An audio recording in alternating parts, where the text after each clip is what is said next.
Yes, and just one more housekeeping, just as a reminder, we have the SAF credits and the ASA credits, but not the ISA on today's webinar. I think we did end up getting approved for ISA. Oh, great. Okay, that's great. So, it is with a great deal of pleasure that I introduce Steve Price, the chair of the Southwest Agroforestry Action Network. And Steve will introduce SWAN and a little bit about our mission. Steve, are you out there? Yeah, thanks for introducing me. So my name is Steve Price. I am with Extension on the eastern side of Utah, and I'm the current chair of SWAN, which is the Southwest Agroforestry Action Network. Our real mission is integrating crops and animals, agricultural crops and animals, along with trees, with perennials, to help bolster the effectiveness and regenerative properties of agriculture in the southwestern U.S., in particular Utah, Colorado, New Mexico, and Arizona. The way we do that is by partnering with nonprofits, municipal municipal governments, agencies, tribes, different land management agencies, as well as just private landowners, to create a network that we can build on agroforestry methods and get higher implementation in the southeastern or the southwestern U.S., where our arid environment is very unique compared to most of the country where agroforestry is implemented.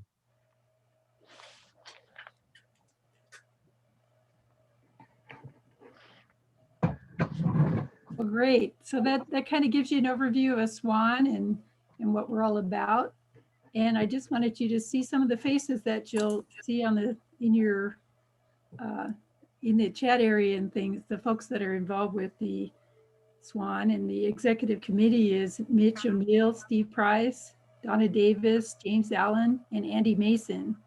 And then the executive director of the Arizona Community Tree Council is Beverly. So just thank you to these folks for helping get this started and putting this program today together.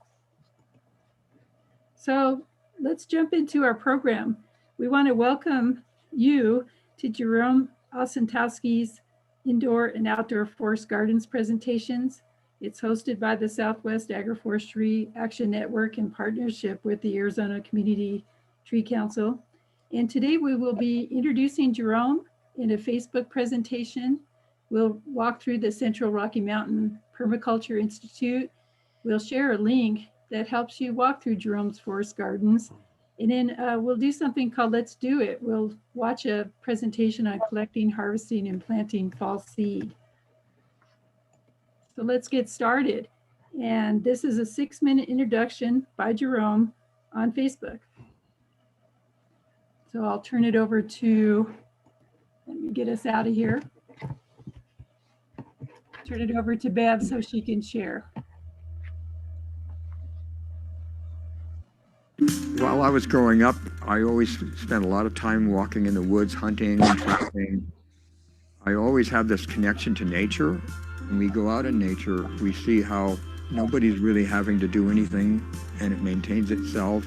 The light should go on and we say, well, why can't we just not be so interventionist and try to mimic some of these techniques and strategies? That's what I've been doing, and that's what I think people in agroforestry and permaculture do, is they look at nature as a model.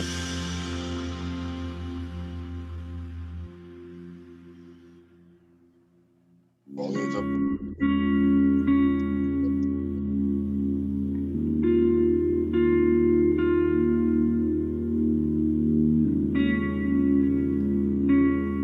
Permaculture is a design system. What we're trying to do is mimic natural systems, and they always evolve. Things cycle out, cycle in, and that's kind of what we're doing. We're kind of going for the ride here. We're not really totally in control.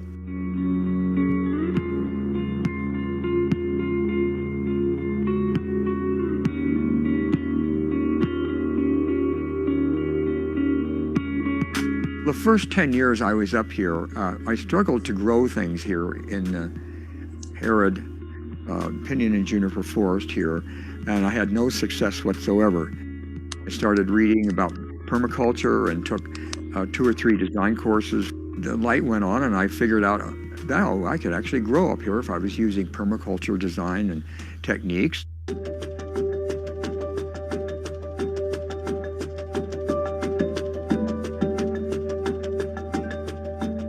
Sharing the surplus, we constantly try to give back to the community. We care for the people by trying to share our knowledge, and we care for the land by doing perennial agroforestry, always building soils, not using herbicides and pesticides. This is a sanctuary not only for us, but for all the wildlife here. They're all part of this whole ecosystem, and they all feed back into it, and they all contribute. So everybody that shows up, whether it's a student or a volunteer or a bat or a dragonfly or a bee, it's all contributing to this wonderful paradise. Our agricultural system is based on monoculture, and there is no diversity.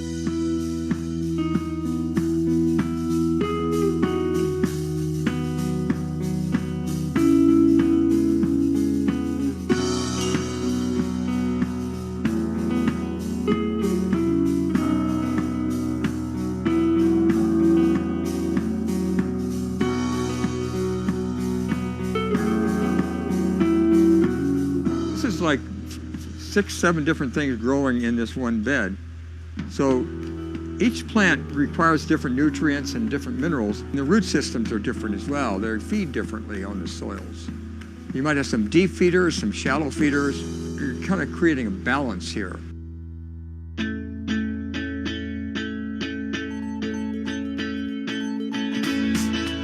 If you have a difficult site to work with, permaculture is probably the best strategy. You use the material that's being thrown away, leaves, rotten hay, manure, wood chips, and you just make a lasagna garden, and then you plant into that, and you're building soil from day one. You're letting the microbes and the worms and the mycelium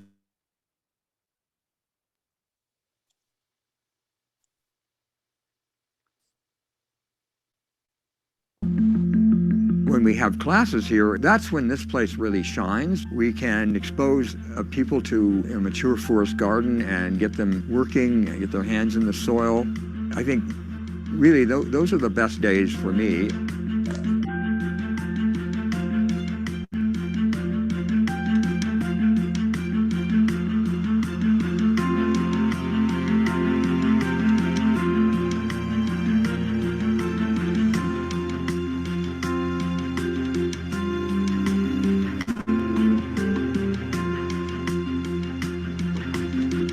We have a tropical greenhouse, which we are sitting in now. We have a Mediterranean greenhouse, and we have 3 other greenhouses that are temperate.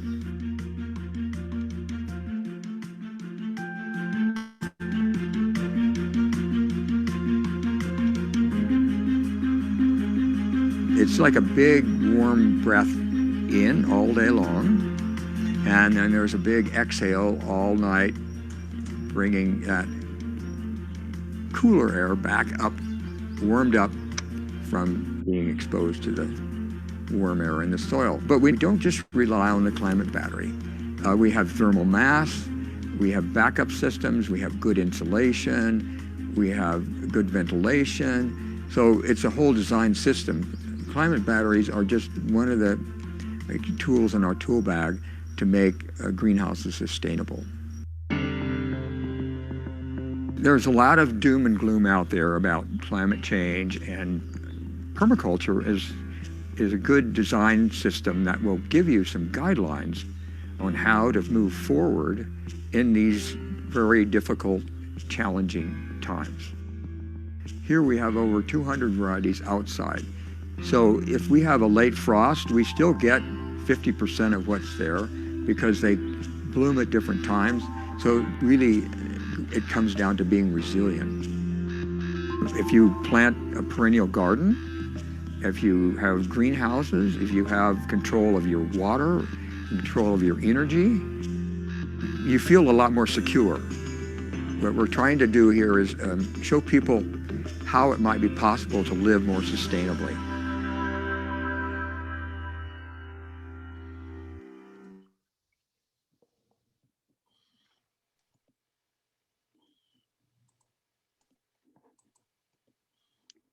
Okay, so from what you've noted in Jerome's introduction, let's make a word cloud poster. And Bev is going to put a link in the chat. So click on the link and you'll get to a site that looks like this.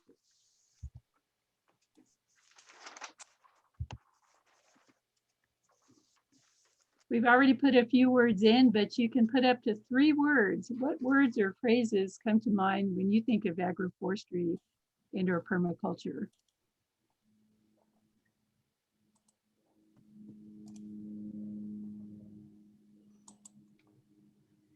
Oh, it looks like we're starting to get some stuff.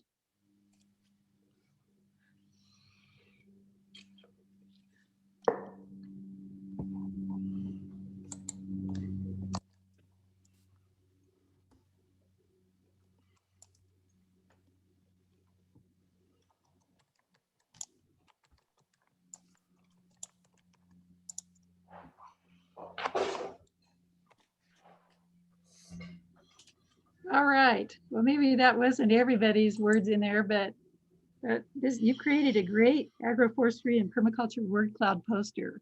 And probably from this, just kind of keep in mind some questions that you might have for Jerome at the end.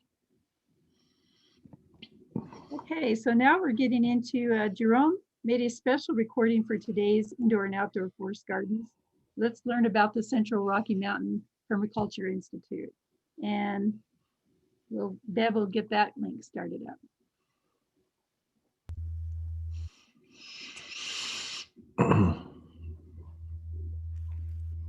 Welcome to Central Rocky Mountain Permaculture Institute. I'm Jerome Osentowski, founder and director of the Indoor and Outdoor Forest Gardening.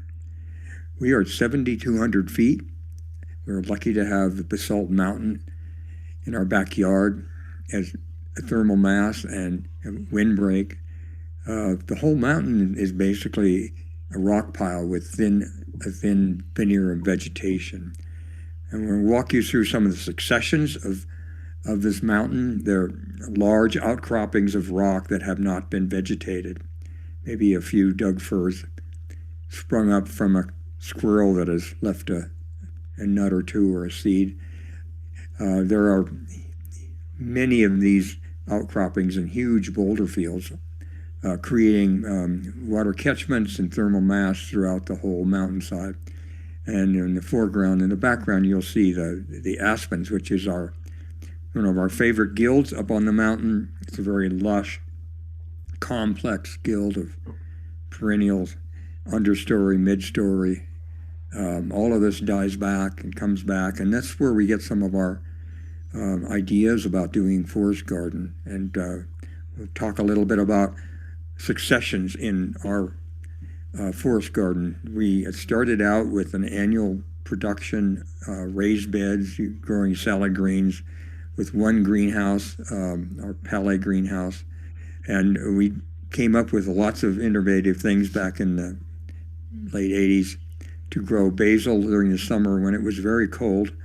We are zone 6 now, but we were zone 4 back in the 80s.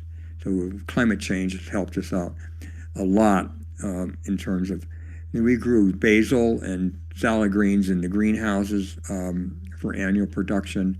And then I turned it into a forest garden. I turned the first greenhouse into a perennial polyculture. And I learned a lot about growing tropical and Mediterranean plants in a greenhouse. And that lasted about 10 years, and then we had a fire, and the whole thing got burned down. And it was a blessing in disguise. We were able to design a new greenhouse with recycled steel and recycled materials on the same footprint. And it allowed me to do a whole different planting scheme. And this was the finished greenhouse in 2009, I believe. And we started to build the raised beds that were there. We started to do sheet mulching right on top of them. So we built about 1.5 feet of organic matter right in while we were growing basil in the perimeter bed. And then we put our annual crops in there for about a year or 2 years, directly right into the mulch. And then we grew annuals, basil and cucumbers and tomatoes for a couple of years on this side. And then on the west side, we put our perennials from a nursery right into our sheet mulch. And you can see the climate battery towers in the back there that help pump the hot air into the soil profile. And there's a sleeping platform there and a solar shower. It only took about 6 months for these perennial tropicals to start fruiting and to fill in.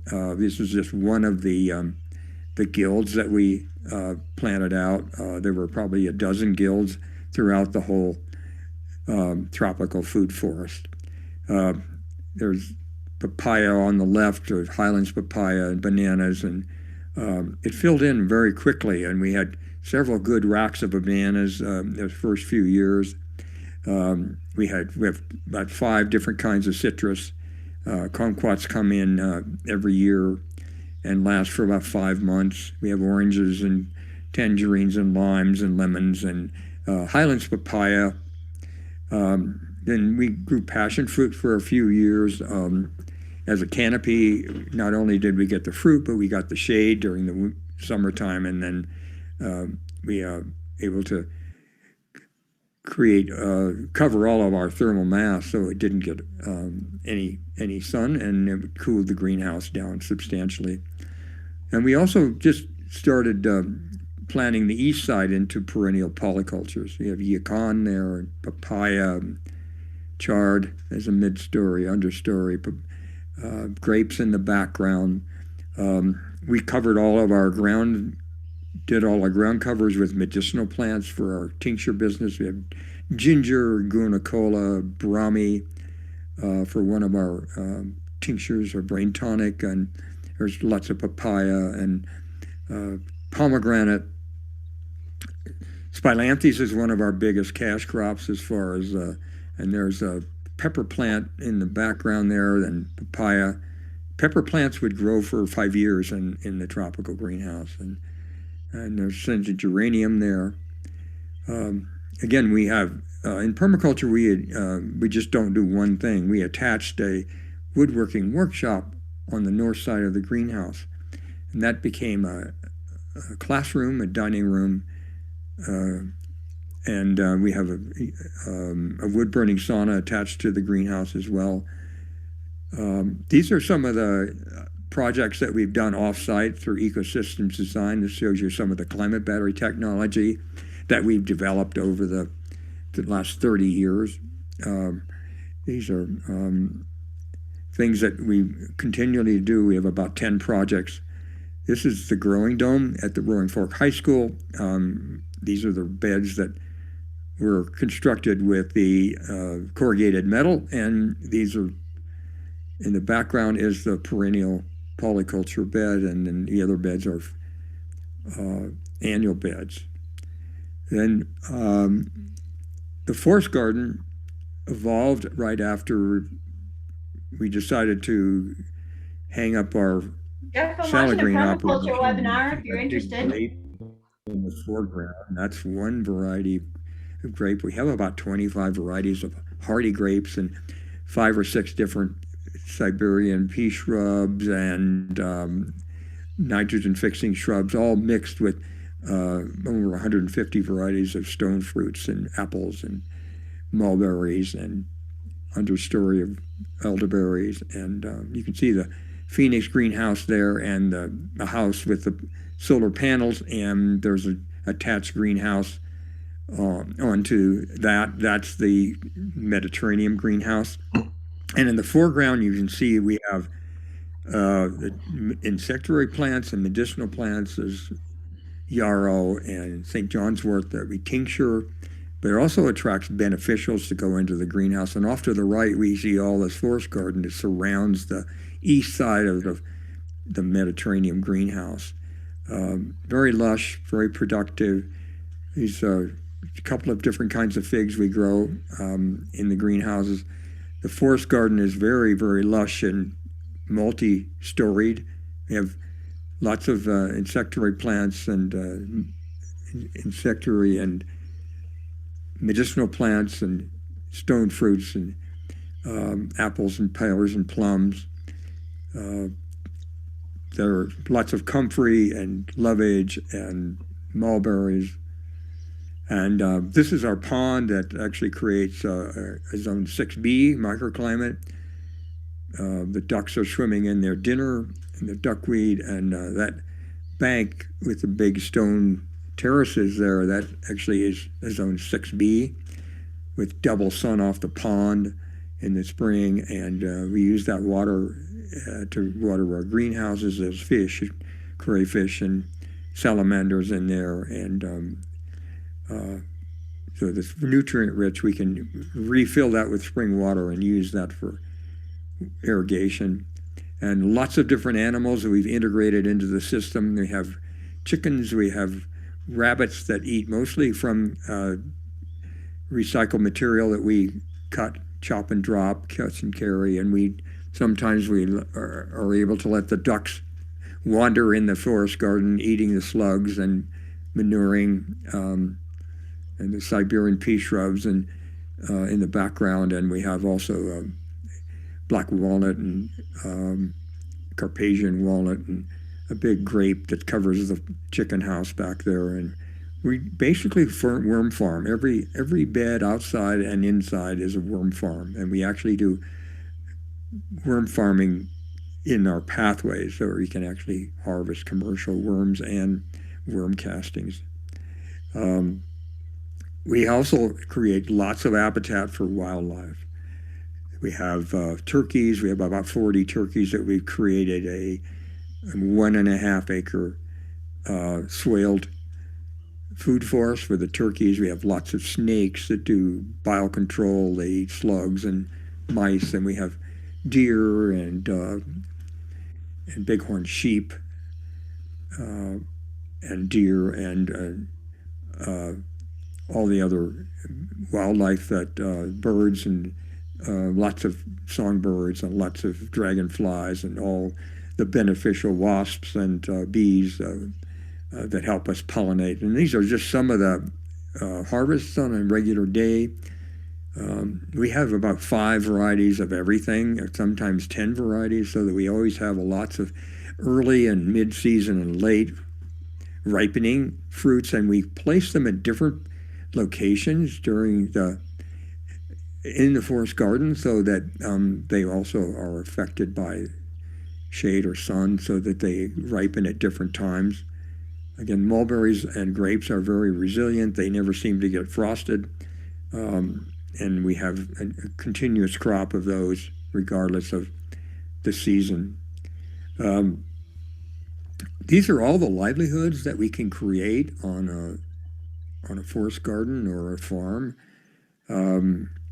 These are some of the ones that we have in place that are making an income for someone, or they're providing a small amount of income to keep the Institute funded, and also to keep people working and innovating. So it's really interesting that we actually need to create a new economy, and this is one of our perennial economy efforts here at Crimpy, to show as a model for what could be done across the board. And also, it's not just about growing annuals, and it's the whole place should be a playhouse. I talk about, in my book, I talk about Phoenix as the ark, and the whole place is an ark. And we have an archery range in there. We have a sleeping platform. We have hammocks. We have patios. We have all kinds of, things that you can enjoy in the greenhouse, not just the plants that you grow in there. And I think that we shall, if we can stop and take a few lessons from our cats and our wildlife friends, and they don't work as hard as we do. And if you remember to do a cobra when you get up in the bed, out of bed, and you probably won't have a sciatica problem. And that's what the cats do every time they wake up. We've also done a lot of consulting on larger projects around Colorado and across the world. This is a steamboat, Elkstone, would have a beautiful greenhouse and a forest garden. And these are some of the SketchUp beds of what we designed for this particular greenhouse. And this is how it grew out on the first round. And that's pretty much what we have to show you. And if you want to access the book, The Forest Garden Greenhouse, it will give you a lot more details into what we've done here. And we have a whole schedule of classes. We have the design course. We're coming up on the 35th year of the design course.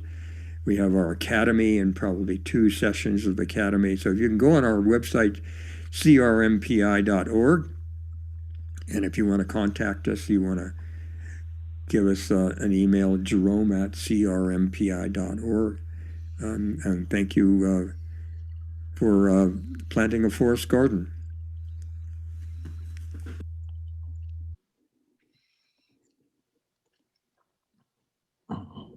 Okay, now are you ready? Here is a 2-question quiz, multiple choice, especially since we have some Northern Arizona students here, I think, today. So let me get rid of the S. First, show the first question. Okay, I think Bev has put a link in the chat box. So you click on the link, and the first question is, where is the Central Rocky Mountain Permaculture Institute located? Is it in Flagstaff, Arizona at 6,900 feet elevation? Is it at Basalt at 72? Is it at Price, Utah at 5,600 feet?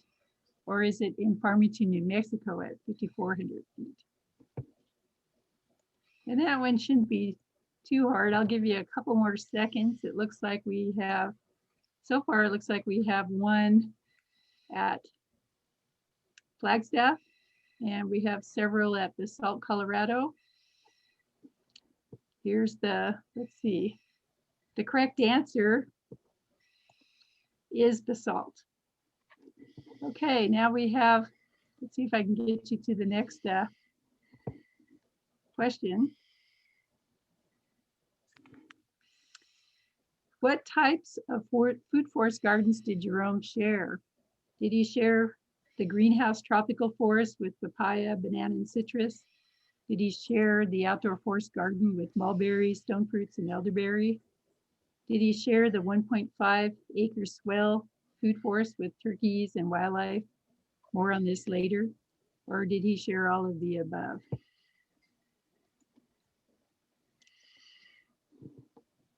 And we'll give you about 10 more seconds on that one. Ah, somebody noticed the outdoor forest garden.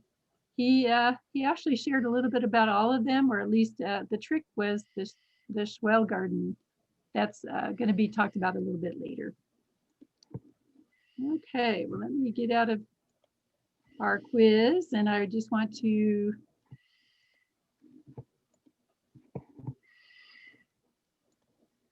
get back to our slide presentation. So nice job. I think most people figured out it was all of the above.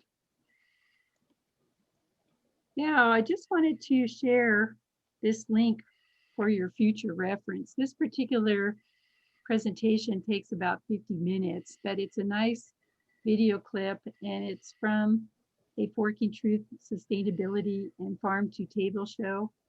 And what's really great about this one is you can visually see and enjoy this new and yet old gardening with nature approach with Jerome.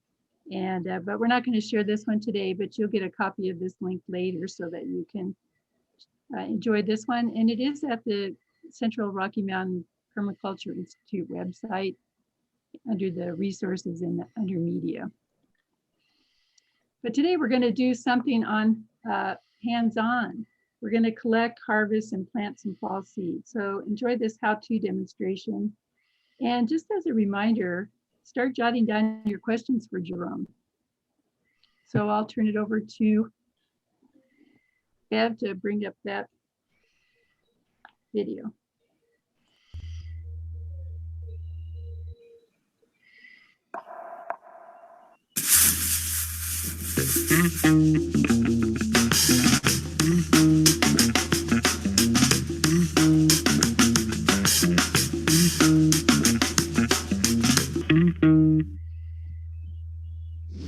Welcome to Grow Up, your guide to growing food naturally. I'm Stephanie Sison. And I'm Jerome Osentowski. And we're here to help show you a few different tips and techniques from local gardeners, growers, farmers, herbalists, and even chefs. Today we thought we'd kick off our first episode here at my co-host site on Basalt Mountain. So this is the Central Rocky Mountain Permaculture Institute, and if you're thinking about high altitude growing, you really can't think of it in this region without thinking of Jerome. So Yes. Jerome, can you tell us about? Well, we're at 7,200 feet on the south face of Basalt Mountain, and we have an acre of food forest here and edible landscaping, and 5,000 square foot of greenhouses. And we are actually in zone 6 agricultural growing right now. We have 150 varieties of stone fruits and apples and pears and plums here and grapes, and we even still have blackberries and raspberries for a really late crop, and this is already November, and we still have raspberries that we're eating here. So it's really nice to be coming out and doing all your winter gardening chores like mulching and digging up and planting clover, digging up different perennials we're going to put in the greenhouse, and then have something to eat. We can be harvesting grapes, apples still in November. And so even though we've had quite a few frosts here, there's still lots on the vine and in the garden that we can harvest before we put our gardens down. So at this point, we're going to move over to another section of the garden and see what's left on the vine, what's left on the ground to harvest, some seeds in fact, and then we'll look at what we do with the bed when we're putting it down for the winter. So now we're up here on Jerome's terraces. So Jerome, can you tell us a little bit about these stone terraces? We have huge boulders up here. Well, this is the last bit of our annual gardening, and it's being taken over by perennial food forests. We still have this one terrace here for salad greens and our volunteer lamb's quarters, which you're going to take some of the seed for, which we sell and we give away. We've had pumpkins here that we're volunteering. We have chard on this upper bed. We've had all kinds of annual things here, production. Now we're going to put it to bed. Right, so we'll take this little opportunity to gather what's left for the season from this space.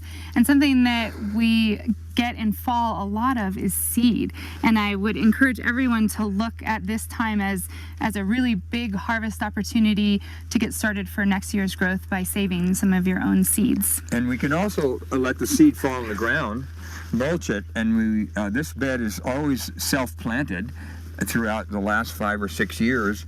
We don't have to plant this lamb's quarters anymore, and we get these beautiful lush leaves like this. It's like free spinach for us. So we're not having to plant our salad greens anymore right here. Great, so let's move around and do some harvesting.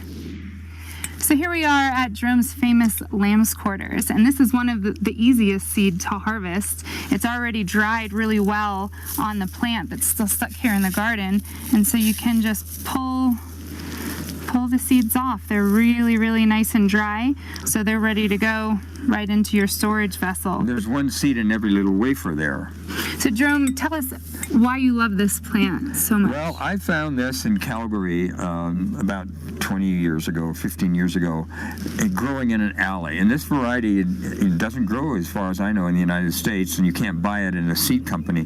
So I've been growing this and selling it and giving it away for years.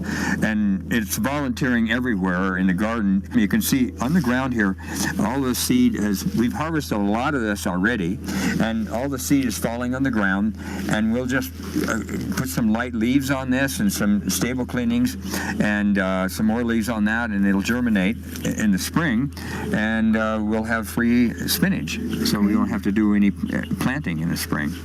And so some important things to remember about seed saving is one, that the seed is dry. If I'm going to put it in something that's airtight like a mason jar, it's really important that there's no moisture in there because those seeds will rot really quickly. So we want to keep these seeds dry and cool and in a dark place, and you'll have great germination for next year. So this is a good time to come out and get your pumpkins before they get a really heavy frost. And Stephanie, you're going to dig up some more chard, and we'll be moving that chard into the greenhouse so that we can grow that throughout the winter. Right, that's another great example of fall harvest that maybe some folks don't think about. Jerome's fortunate enough to have a few greenhouses to put them in, but some of these chards would even work well in a pot in a sunny window if it's a large pot. Exactly. So these were just growing out in the garden all season, and Jerome was able to eat from them. And now we've pulled them up, put them in a pot, and we can bring them inside. So here we are in those annual beds looking at putting this garden to sleep for the winter. And there's a few more things we can pull out, specifically this comfrey, which is a great medicinal herb, really, really high in nutrients and great as animal feed.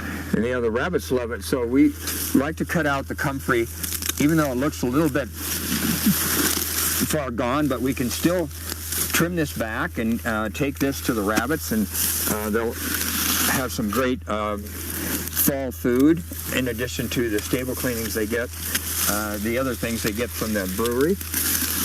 And then we can spread some of their stable cleanings around, which is a really high nutrient-rich fertilizer. So these are great, full of worms. Yeah, and so this is like letting the animals do your composting for you, so we can just spread this around on top of that seed that's already on the ground, and then there's lots of worms in there. And so this is going to give our bed a lot of nutrition for next season. So when we come in here with more plants, or this lamb's quarter has sprouted up again, it's got a really nice bed of soil to grow from. And then we can just finish it off by throwing some leaves on here that we get from the leaf drop, and the worms will winter over. And with a bit of snow cover and some more leaves, the ground doesn't freeze, and all these plants will be germinating and coming up right up through the leaves in the spring. So now we're going to move over to another part of the garden and do more harvesting, this time of stinging nettles. Stinging nettles are native to this country, and you can find them wild all over. But we like them so much, and Jerome likes them so much, that we've planted them intentionally here. You do have to be a little careful because they get their name for a reason. Stinging nettles are one of the best herbal remedies for seasonal allergies. They're also very good at helping the body assimilate iron. In addition, they're full of lots of different nutrients that you can use either as a tea for yourself or as a tea for your plants. At this time of year, a lot of places these have already gone full to seed, but here in the shade with this moisture that Jerome's created next to his pond, they still look really great.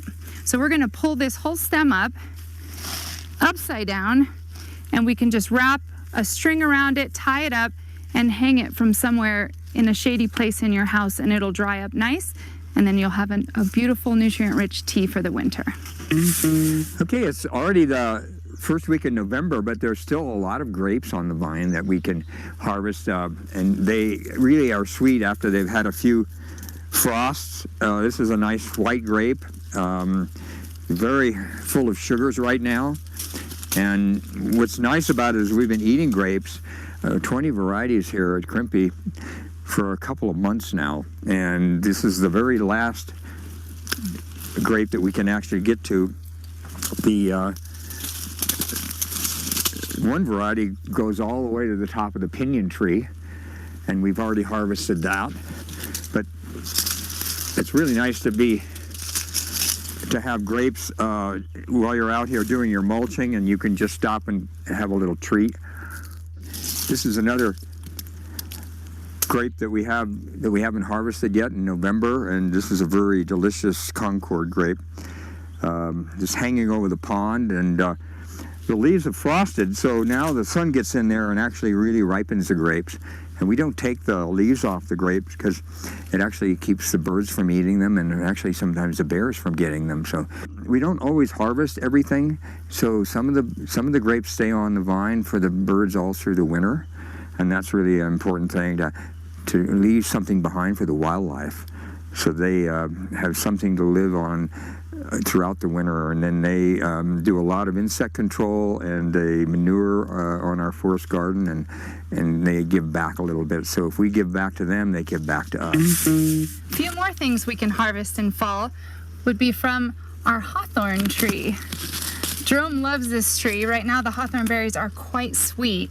A lot of people may know hawthorn for its heart benefits. It's also unnerving, so really great calming effects for children and grown-ups alike, and helps your body absorb nutrients of other things that you might eat. So really, really useful herb. This tree was just full of them, and we just have a few left to harvest to show you what they're like, and they're very, very sweet. Most hawthorns are pithy and not really edible. You can make medicines, but these are like a tropical fruit, and it was just really delicious. So we're going to pick a few of these. You can eat them like you would other berries. And right next to it, we have false indigo, which is a nitrogen fixing plant. And it's time to harvest the seed from this. So we can actually pull the seed off, put it in a jar, and it is actually a leguminous plant. But you can make them dye out of the flowers, and it fixes nitrogen, and we sell this in our nursery as well. So again, the harvest just keeps continuing from late hawthorns to seeds, and then we're going to finish up with some final apples that we haven't picked yet. Jerome, what kind of apple tree is this? This is actually it's called an L-Star, and it's a good name variety, and it's a winter keeper. So we leave it on a little bit after some of the frosts. It'll actually get some extra sugars in it. You can see in the background there's another nitrogen fixing plant here, a Siberian pea. And this is a great example in permaculture with food forests, which is what we're in, a giant food forest. You wouldn't plant this apple tree all by itself without having plants around it, and nitrogen fixing plants are a great addition to this guild. So we have 20 varieties of apples, and we store these, we put them up, make applesauce, make apple cider, and all of these are unique tasting, different varieties, and so we also use those as propagation material for our forest garden nursery. Now that we've harvested a lot of the stuff left over from this year's growth, we're going to move up to another section of the garden, what we call the swales here, and talk about fall seeding.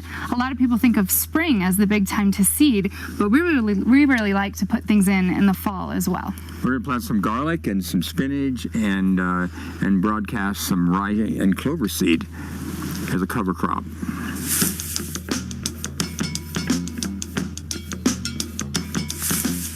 We're up here at the swales at the Central Rocky Mountain Permaculture Institute. And Jerome, can you explain what this is and what a swale is? Well, we've lost most of the annual production space in our forest garden because it's all food forest. So we come up in the pinyon and juniper here. We got a grant to cut down and limb up some of the trees for fire protection. So instead of chipping or burning, we laid all that woody material down here on the contour, and then we just dug a trench behind it and threw the dirt on there. What's good about this is all of the runoff that comes down off the hillside always gets collected behind the swales. So any moisture, any debris, any pine cones constantly or over time will build soils here. So let's dump some of this stuff and get started. Sure. So we're gonna dump these worm castings onto the ground to give us a little bit more of a fine seed bed for all the seeds we're putting in and to add nutrition to this soil. So in addition to anything that breaks down over time or anything that washes in, the first few years you might want to add some extra nutrients for these swales to make sure that you get a good annual crop. But at some point you would have to add less and less mulch and less organic matter, and the process basically will just start to work on its own, like it does in natural forest systems.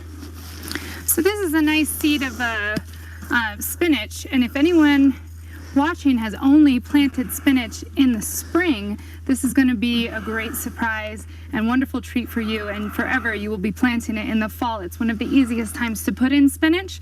So we'll basically just scatter the spinach seed all over the bed, and then we can either rake it in or you can just kind of scatter the dirt a little so that they get covered up.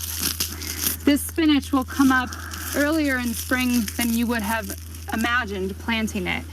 Relatively pest-free, and it'll be just beautiful and sweet and tender. And what's the next thing that's really good to do for fall planting here in the cold climate? So we're also going to plant some garlic here. I really like planting the spinach with the garlic together. One, because they usually go in at the same time, but then they don't compete in growth structures, so you don't have to worry about them being mixed all up.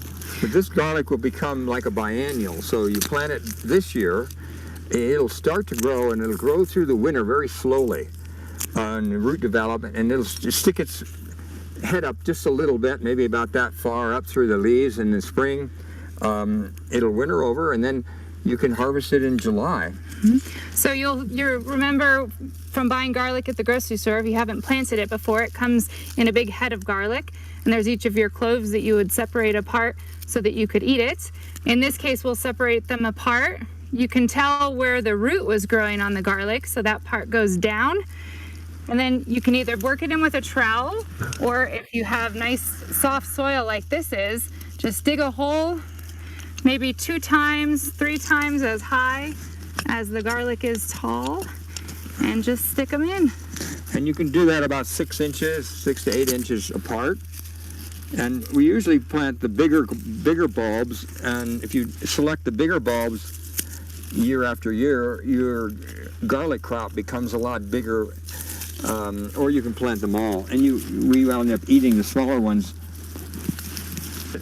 Now the last thing that we're going to do here is on the front side of the swale here, we're going to plant, we won't compete with the spinach and the garlic, but I'm going to put some rye and clover seed right along in here. What's that rye and clover seed doing? Well, that's going to be kind of a cover crop, and we can actually harvest the rye and make rye bread, and the clover is going to be fixing nitrogen for the rye. So we finished planting this bed with our garlic and spinach, as well as our cover crop. And now at this point we're going to be all done. Just a little bit of mulch, we'll finish it up. So you can use different kinds of mulch depending on what you have. We've got a lot of nice leaves from the fall, and sometimes the finer the better. So if you crumble them up and spread them out, another thing you can use is going to be old rotten hay or straw. And you want this pretty thick. Even though we did plant those spinach seeds in there, they're a lot stronger than you might think. So you want to cover this up really good. This gives it some insulation for the winter, protects it a little bit from animals that might come foraging, and also helps to build soil. And it keeps the moisture in the soil so that it doesn't dry out.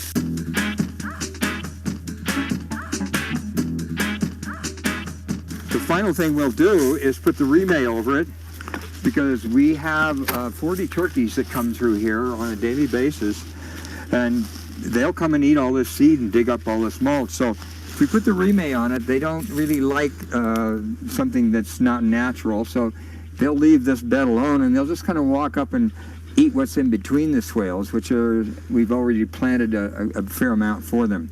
So again, we're always working with the wildlife. Even this section here, we can have deer come through here and nibble on different things that we've planted for them. And they don't do any major damage. So it's really important to, we have to have a fence in the forest garden, but we haven't fenced this out yet, because we're just kind of playing with that whole, we're dancing with that whole thing of the wildlife and wild gardening here. Right, working on the edge in between the house and the forest. In the forest. And we're getting a lot of mileage out of this stuff, and we're eating a lot from just these, we call them ditch bag gardens.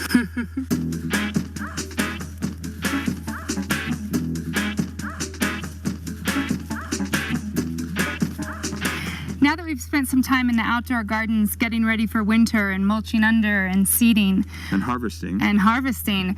we're going to go to a very special place here at Crimpy, Jerome's tropical greenhouse. And you don't have to stop gardening if you have a tropical greenhouse, and we have a 72 by 26 foot greenhouse that we can play and grow food all year round, and especially in the wintertime.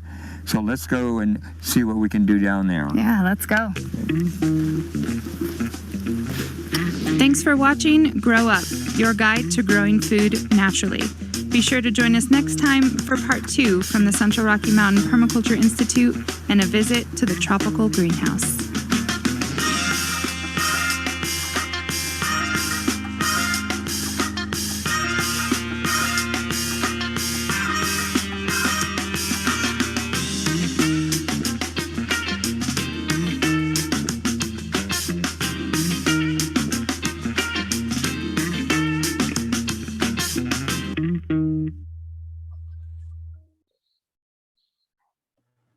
Well, Hey, hello. I'm in. Yeah, I'm in. I'm not sure that I can. Can you see me? Jerome, we can hear you. All right, let me see if I can turn the video on. Let's see. Start the video. Okay, there we go. Okay, now I think I'm on, right? Yes, you are. And welcome. Boy, you're a happy sight to see. Oh, we finally did it. So what do you, you're going to have some questions right now? Well, hello, everyone. This is Jerome. And as you can see, living in Basalt, Colorado makes internet capacity a little bit of a trick. But Jerome has made it on for questions and answers. And I open it up for questions and answers. So if you have a question, just unmute your mic and send it his way. Thank you for being here, Jerome. Yeah, you're welcome. Actually, I just walked down into the Mediterranean greenhouse so I could show you the packed mulberries that are coming on here. Might even know, yeah, see how big they are.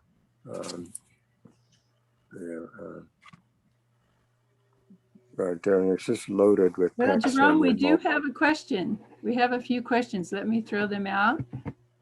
This one is from Alan Yeah. Gallagher with the Colorado State Forest Service. What amount of soil amendments were needed to support your permaculture site's outdoor gardens?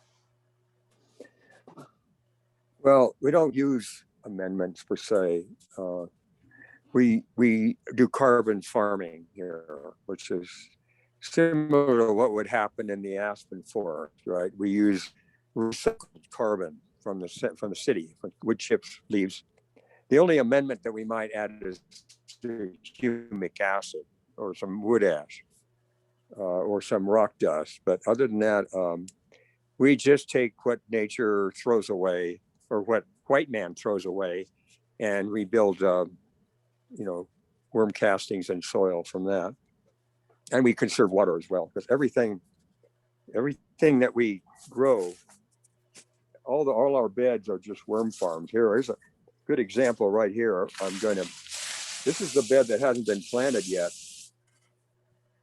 And it's and you can see here, it's solid worm castings below the leaves. And that was done over the winter. Fallow. So you can see this right here. Well, I don't know if actually, you can we see can that. see That's your, worm cat. we can see your chin. Huh? We can see your chin. Well, where I can't see Here we where go. I can't really. Can you see this handful of soil? Yes, sort of. I don't know where the is the camera on the front or on the back? Anyway, here it is. That's the soil full of worms, and so we just do worm farming in a lot of different ways. And okay, what's the next question? Or does that answer your question?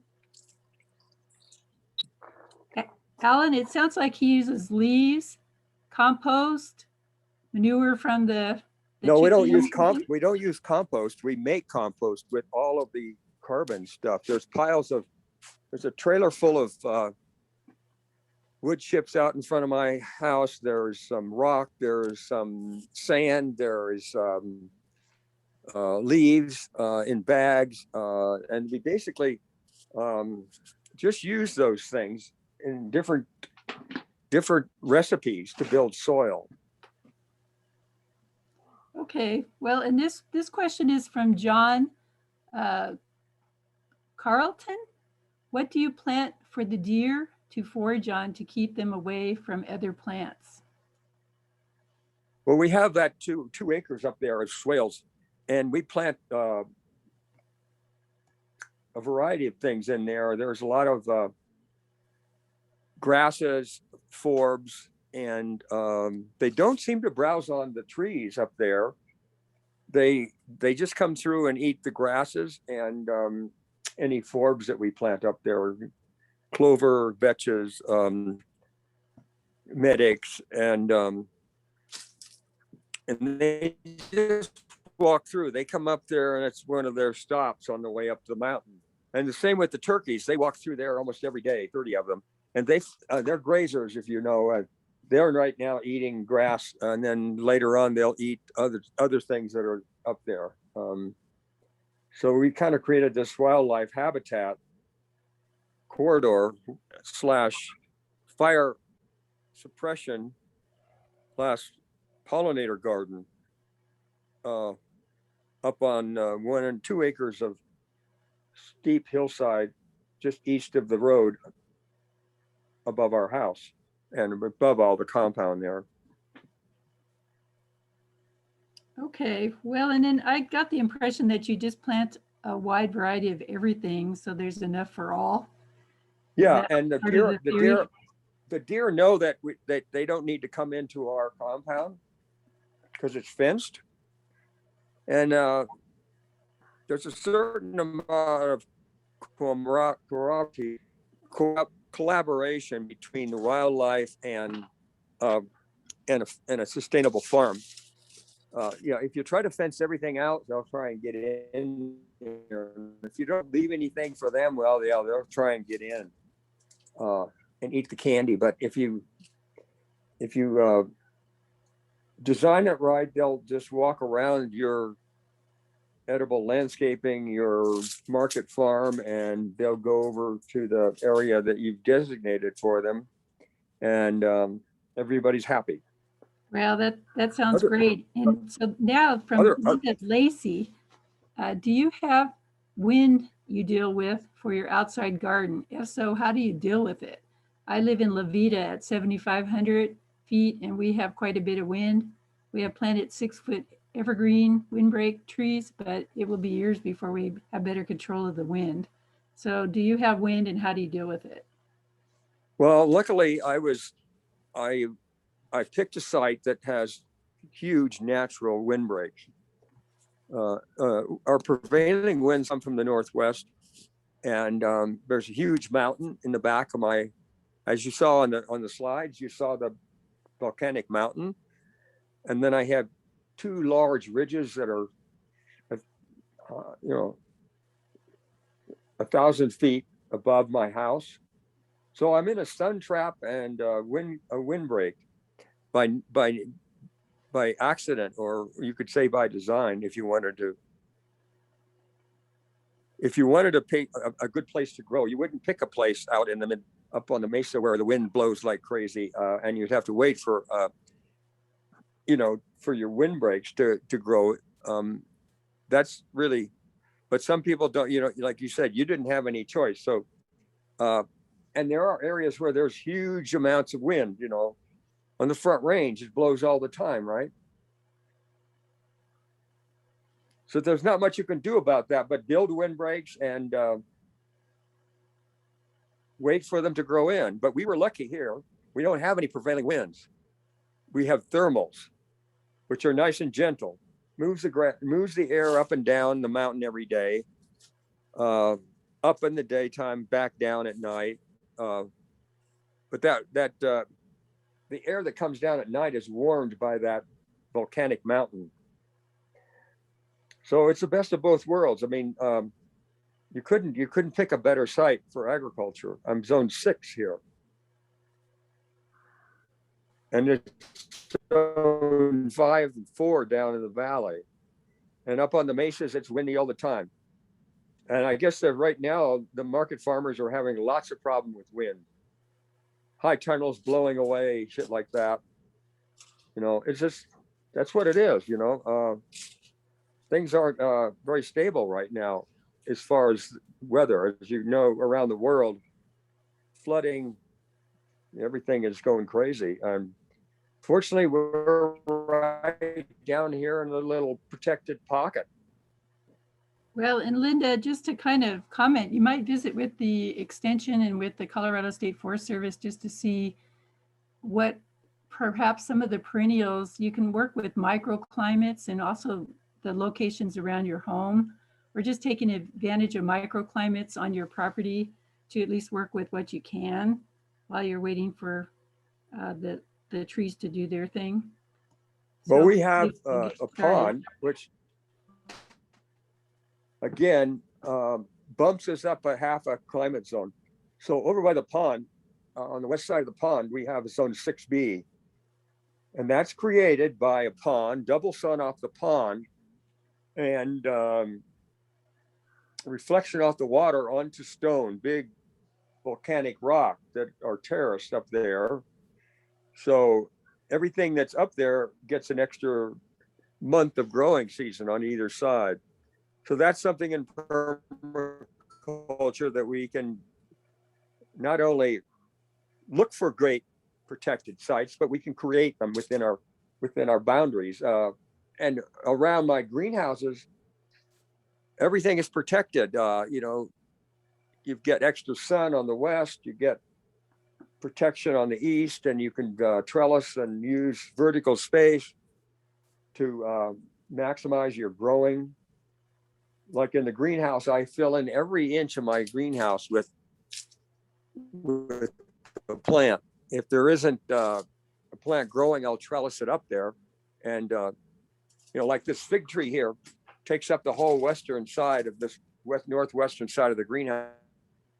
Take up half of the greenhouse, I cut it back so I could grow annuals in here as well. But I've given about a third of this greenhouse up to perennials.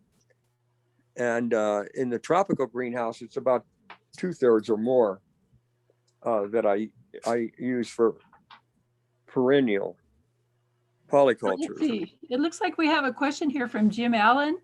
Hi, Jerome. What do you see as the role of forest gardens permaculture in ecological restoration? Do you see a strong relationship between these? Forest garden permaculture in relation to ecological restoration? Well, they all fit, into the same glove. I mean, it makes so much sense to plant perennial forests because food forests, because they can provide for all of your food and fodder and firewood and animal food. And they protect the soil, they conserve water, they build soils. All the other techniques, which are, annual gardening and tillage, do all of the opposite. They don't really do anything like that. They're all linear. there's a beginning and there's an end. And at the end of the season, you're starting all over again. With perennial polycultures, it's always a continuum, and you never really lose that much, and you're gaining every year. I mean, I keep gaining an inch of topsoil on my forest garden every year. And if you go out in the pinyon and juniper, that would take 100 years to build. So I built, 1.5 foot of black humus topsoil on top of bedrock in the last 30 years. And it doesn't go away because I keep mulching it and keep the worms and keep the soil food web going, because I keep it moist and keep it mulched. And so it's just like in the aspen forest. It really never dries out up there because there's probably enough water around because of springs and stuff, and dead trees and dead vegetation. It just keeps building over time. So it's that's just what we do. We mimic natural systems. Okay, well, we have one question from Andy Mason. First, incredible what you are doing. Are you concerned about wildfire impacting your food forest and institute? Do you employ Firewise practices to reduce this risk? So Yeah, are you I'm meeting with, concerned? What are you up to? at 1 o'clock, I'm meeting with the fire marshal and the fire mitigation person from Eagle County, and up my cabin site. And when I met with the fire mitigation person from Eagle County, I had a bunch of trees around my cabin. One of them just hanging over the greenhouse. And he didn't say I was supposed to cut any of those trees down. Well, I made myself a 50-foot defensible space. I cut about 10 trees down. Some of them were not so good anyway, but and I incorporated those into swales, a big swale to the west of my greenhouse, the rest of my cabin.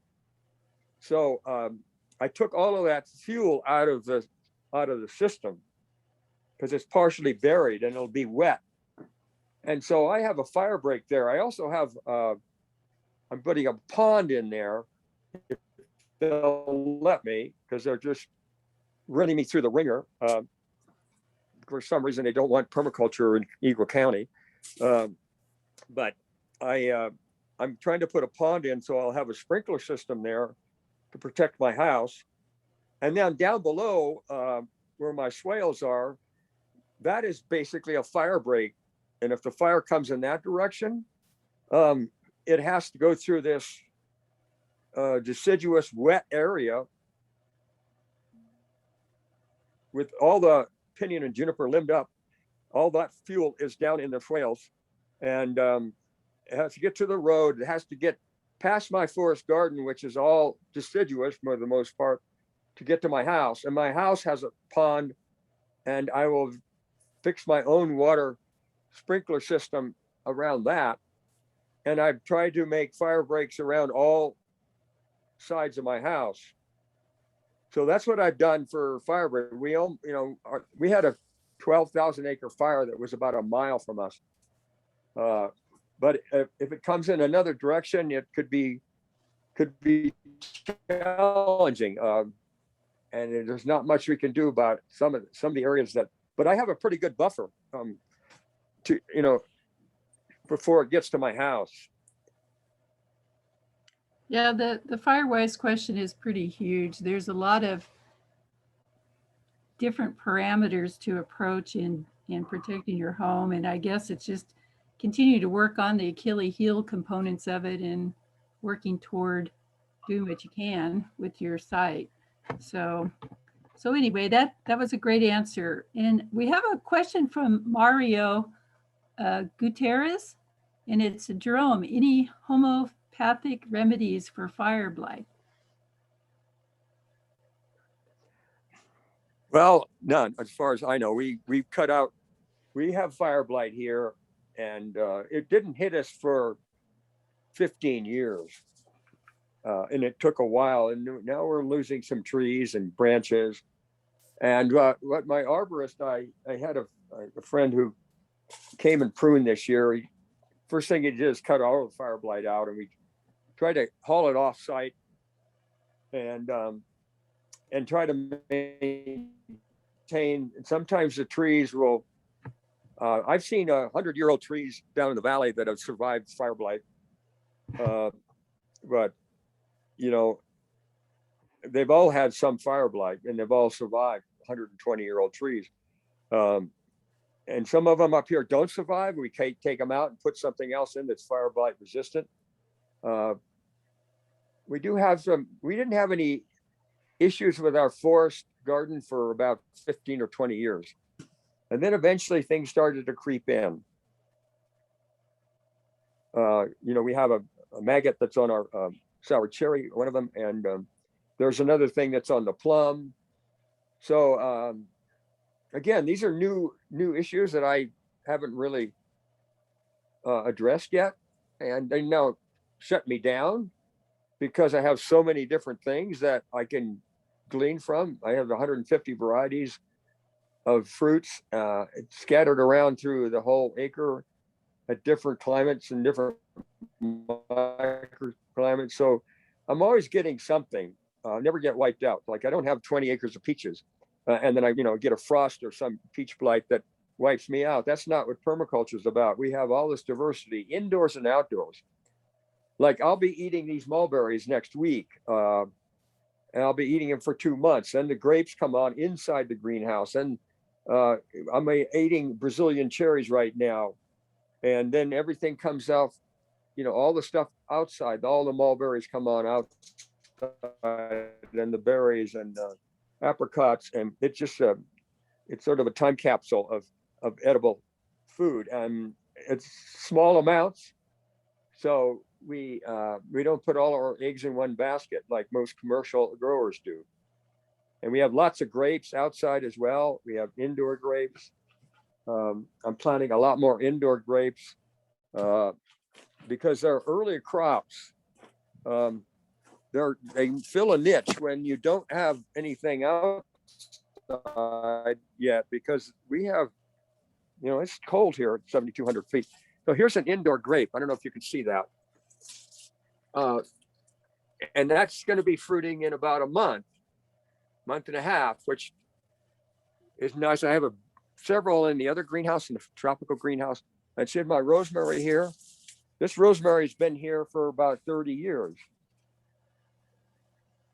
So I eat it every day on potatoes or whatever, meat or whatever.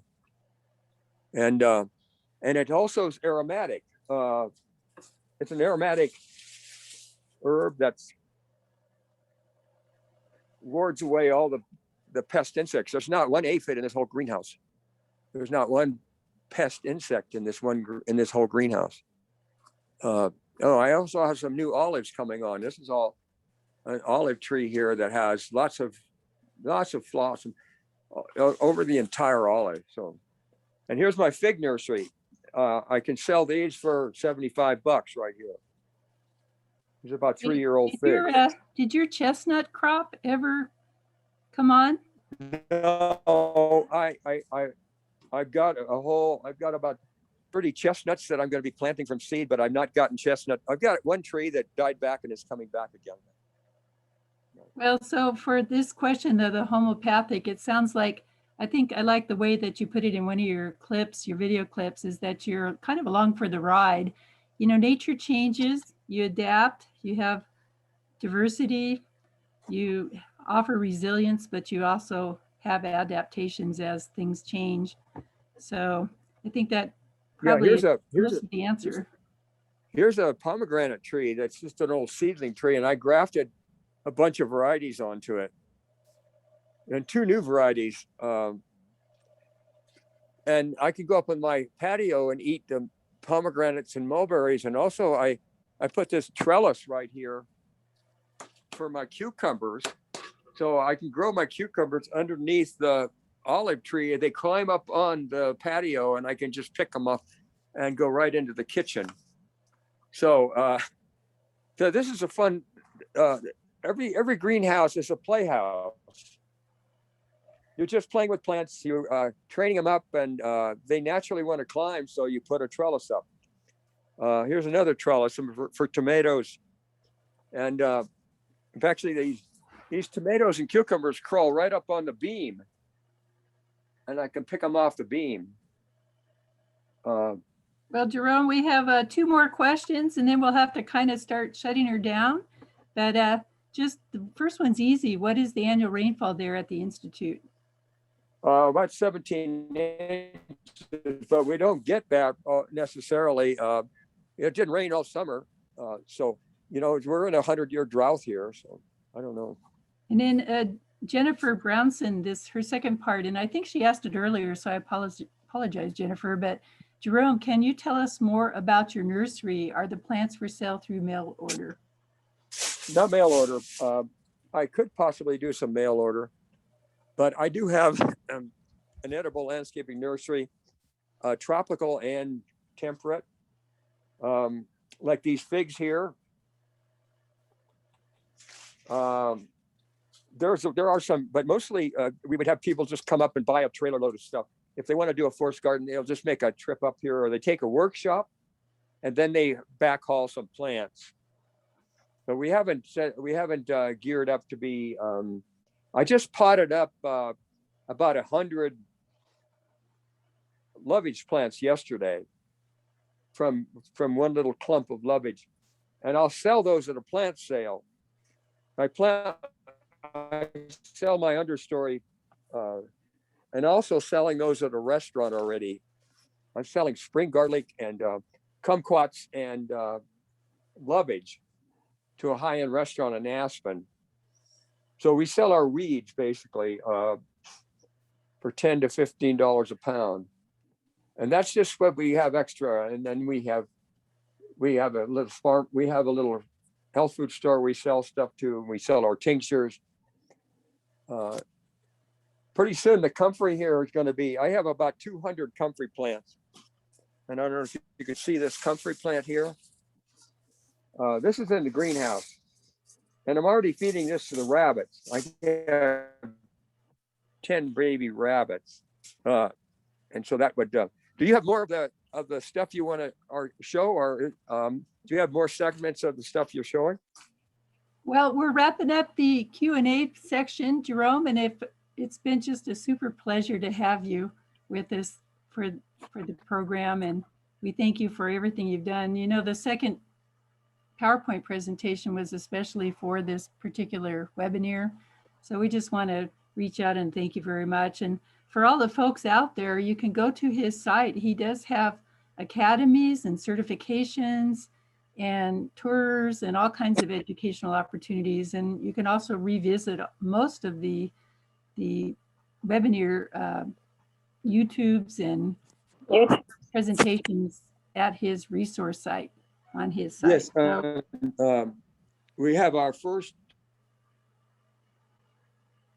workshop.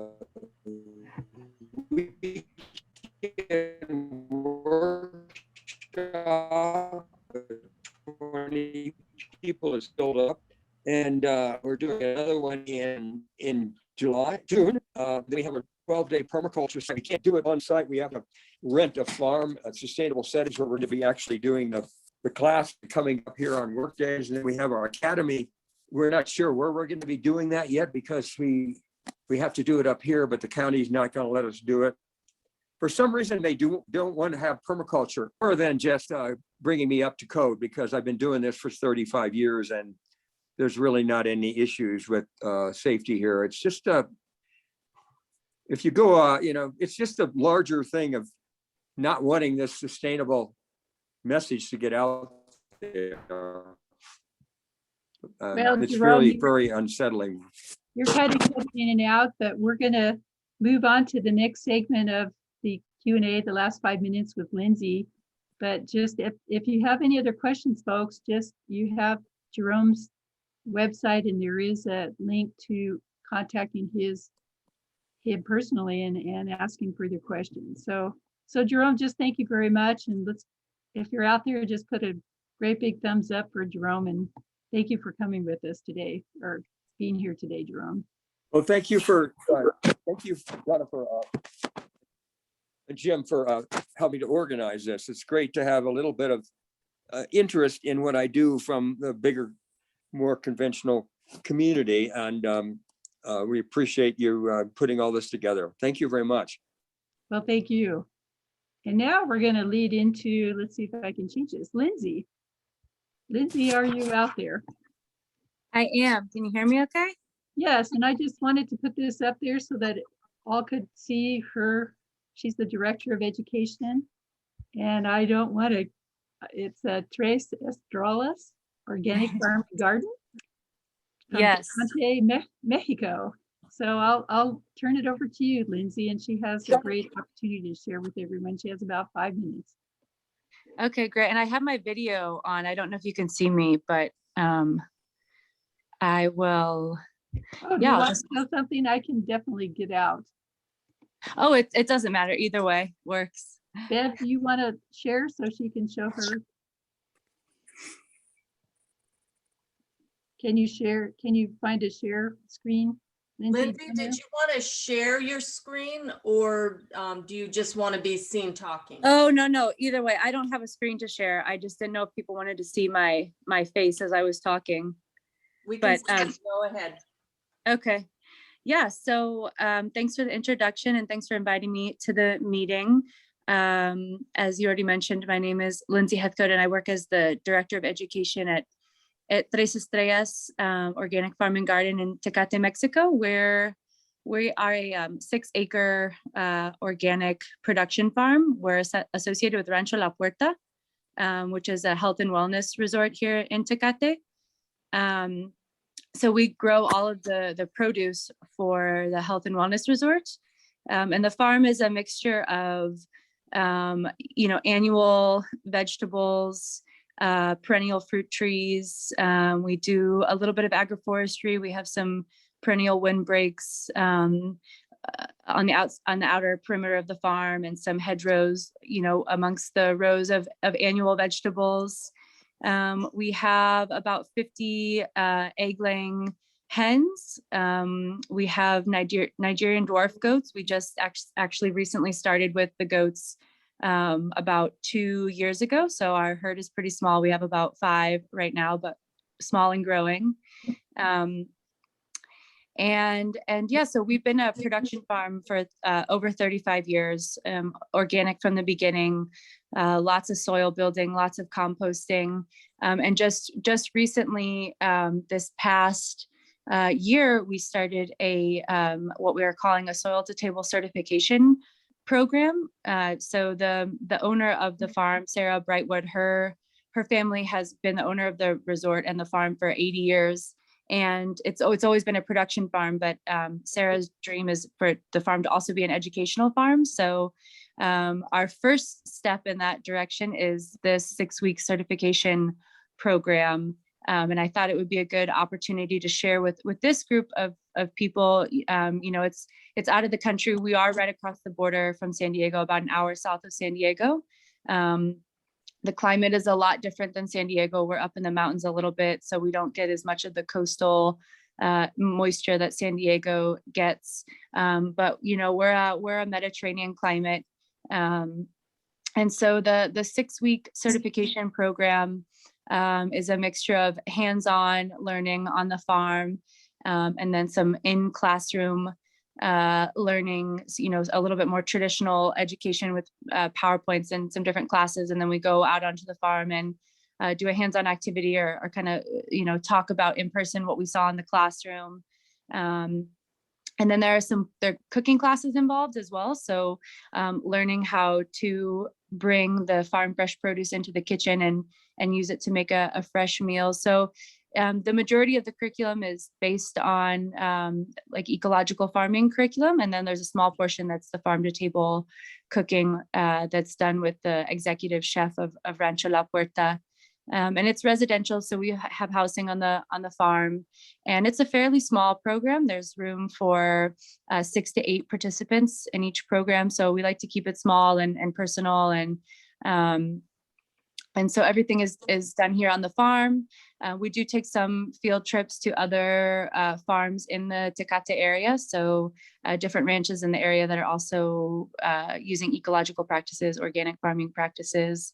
And yeah, so it's a new program, and I just wanted to share it with this group. And I actually have my second group ever here right now. They've been here for 2 days. So we're just getting warmed up and getting to know each other. But so far it's going well, and we'll run another program in the summer. The summer program runs July 10th to August 21st, and we still have spots available in that program. And then the plan in the future is to run at least 3 of these 6-week programs a year. So it'll be an ongoing opportunity for those interested.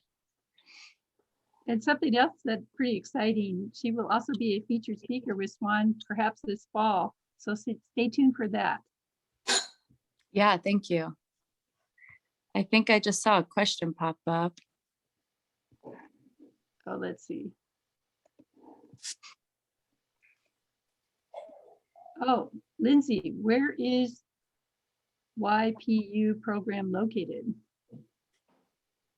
Oh, so we are, I guess that's you. Where is your program located? We're located in Tecate, Mexico, in Baja California. So we're about 45 minutes east of Tijuana, or about an hour south of San Diego, right across the border. So we have the benefit of being associated with Rancho La Puerta, and the resort is used to bringing guests back and forth across the border. So it's super easy. The participants in our program can also take advantage of, the help that we offer to guests to get across the border, either a ride from the airport, or we meet students at the border. It's really easy. The Tecate border is really low key, not a lot of traffic. So it just requires a tourism visa, a $35 tourism visa. And then you have permission to be here for 6 months. And so we help with that whole process, getting the students across the border, and either from the airport, or if they're arriving by land, crossing them. And then the farm's about 10 or 15 minutes from the border crossing. So it's super easy to get here. We have the benefit of being next to San Diego. So those that need to go back up to San Diego during the program, it's not too much of an issue. Well, thank you very much. Are there any other questions out there? Just unmute and go ahead and ask her. Okay, well, Lindsay, just thank you so much for coming on board, and we'll see you at the business meeting here pretty soon. All right, sounds good. Thank you. Okay, and then with that, we have a little closeout from Steve. Awesome. Well, first, I'd just like to say thank you very much to Jerome. We loved watching the videos, and we're really happy that you were able to join us live for some Q&A. That was awesome to see inside the greenhouse there. So thank you very much for joining us. So we will get the business meeting started going, and we'll also hear a little bit more from Lindsay as well when we start that. But for those that were just joining us for the webinar, thank you for joining. Everyone's welcome to stick around for the business meeting. And Donna, do you want to let people know how to get those CEUs? Yes, thank you. For credit, just put your name and certification number in the chat box. And it looks like there is the International Society of Arboriculture. So if you're interested in those, put your name and your cert number. And if you could, put down your name that is on your certification, just so there's no confusion. So we'll leave that open for a while. And we just want to thank everyone for attending today. It's been great. We'll start the business meeting for the rest of you in a couple of minutes, in case you want to take a quick break and refill your water or your coffee cups. Thank you, everyone. All right, thanks, everyone. And I am seeing a number of you are putting your certification information in the chat. So thank you for that. And that's for all the certifications that we're offering today.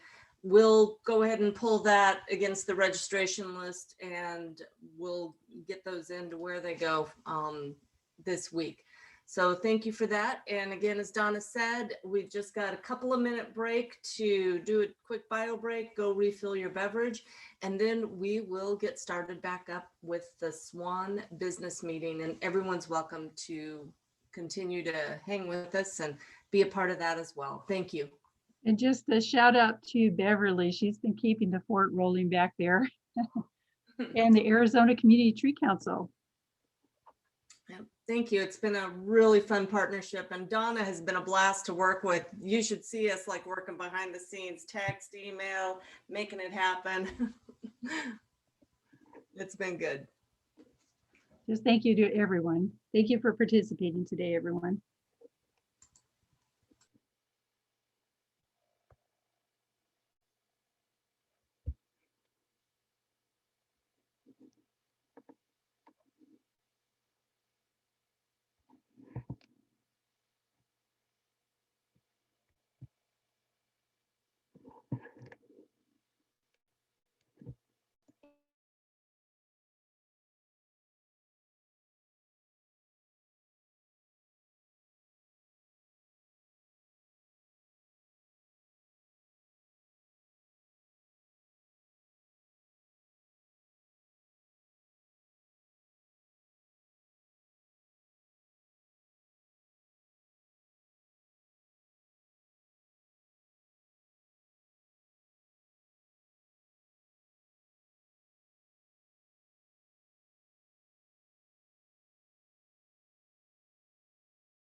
Want to get started?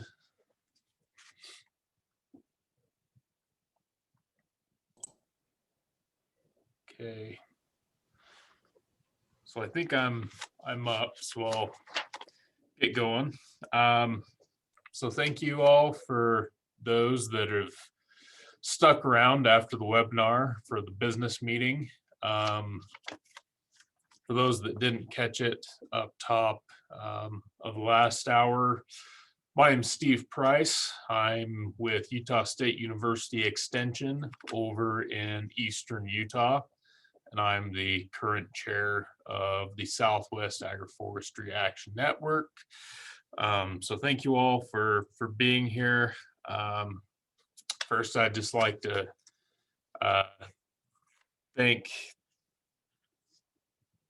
give a thank you to Jerome, as well as Donna, who's our vice chair this year. She did a awesome job and a huge amount of work to make all of the gears kind of come together on this.